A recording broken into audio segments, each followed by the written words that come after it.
You walk in the airport, wearing some fancy shoes, complicated suit, and that cool metallic watch, thinking everything would go like a walk in the park. The reality? It's a recipe for a disastrous flight experience. All it takes is for the machine to flag something, and everything can quickly become an eventful security check experience, and not in a good way. Outfits are one of the most important parameters that influences your flight experience, yet is completely disregarded by most travelers. That could be the difference between you landing looking sharp and being damped in sweat, or catching a cold because of a poor outfit choice. So stick with me if you want to know what to wear and what to avoid.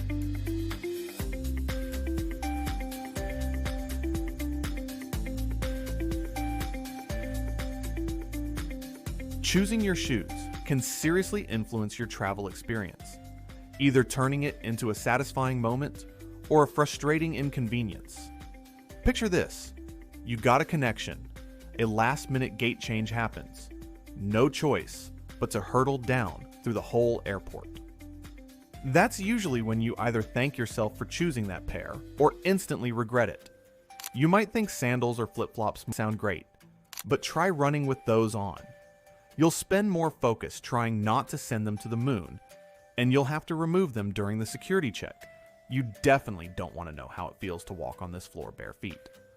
Another type of shoes to avoid are boots in general, or sneakers with complicated laces. They're all a big red flag that will always screw you. So, what should you wear instead? Simply go with slip-ons or running shoes.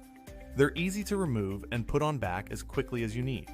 They're comfortable, and you won't have to worry about running. They're made for it.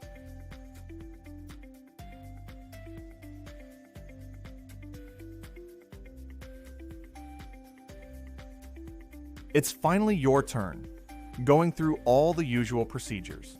Then you have to remove your shoes and stand on that dreaded floor. Fortunately, you have socks. The one and only thing that separates your feet from that floor. They definitely deserve more than they usually get. But your gratitude might quickly shatter if you've got the worst pair of socks, those short and thin ones. They might feel good and comfy to wear, but they don't protect much against the floor. And if you fly with them, especially if they're tight, well, prepare to bear with some blood flow cutters, because feet do swell up, but socks don't adapt. They're great on ground, but not at 35,000 feet. The single best alternative is compression socks. They help your blood circulate and prevent it from stacking down to your feet by gently squeezing your ankles, the pressure diminishing as it goes up to redirect fluids up, which prevents any risk of swelling.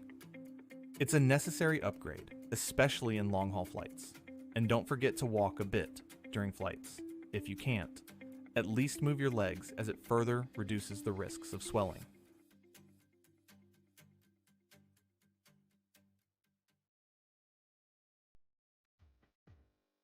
Ever stood in front of your wardrobe and not being able to choose between a short or pants?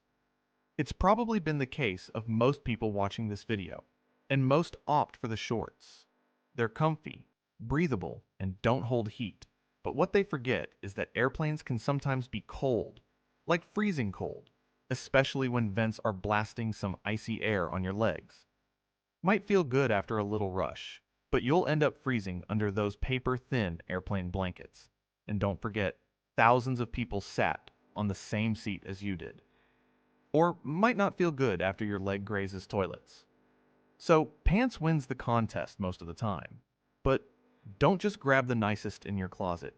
You want something comfortable that doesn't plot against you at any trouble. Joggers will do the job. Or chinos if you prefer something more formal. Anything with a loose waistband is a must. And if you often tend to bloat, using belts, stiff fabrics, or tight waistbands could cause extreme discomfort while you're sitting in an airplane, making these options even more important.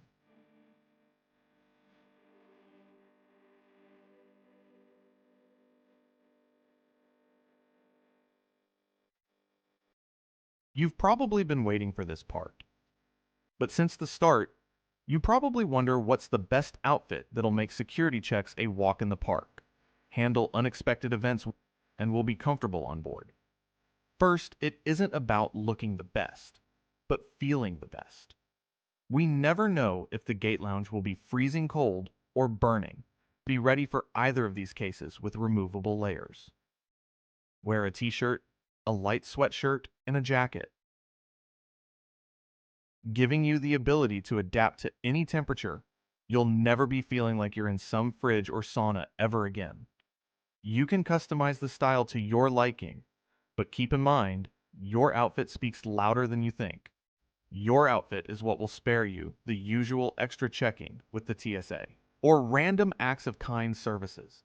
Flight attendants that would prioritize you over other people and a better experience overall. Make your outfit with the intent to make their work easier, and your travel experience quality will skyrocket well over your expectations.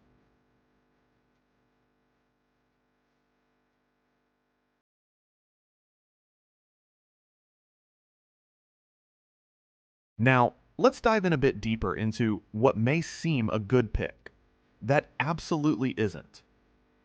First, avoid tight jeans at all cost. They look simple and cool. Now try to imagine sitting for hours at 35,000 feet with no room to move. It'll be a nightmare. Plus those stiff waistbands will dig hard into your hips. And trust me, it's not funny. Next, if you value others, please don't bring any synthetic fabric clothing. It strongly holds smell. And before you realize, you'll smell like you've just ran a marathon, and people won't hide their emotions. Last, don't bring bulky jewelry or blatant full metal watches. They'll get flagged right off. It's the best way to waste a good chunk of your precious time. Instead, just bring a simple bracelet or a sober watch. It won't get flagged while looking perfectly fine. That is it.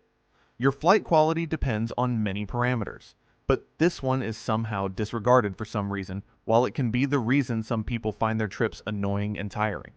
If you found anything useful, consider leaving a like and subscribing, and eventually sharing it to your family and friends. Wish you a great flight.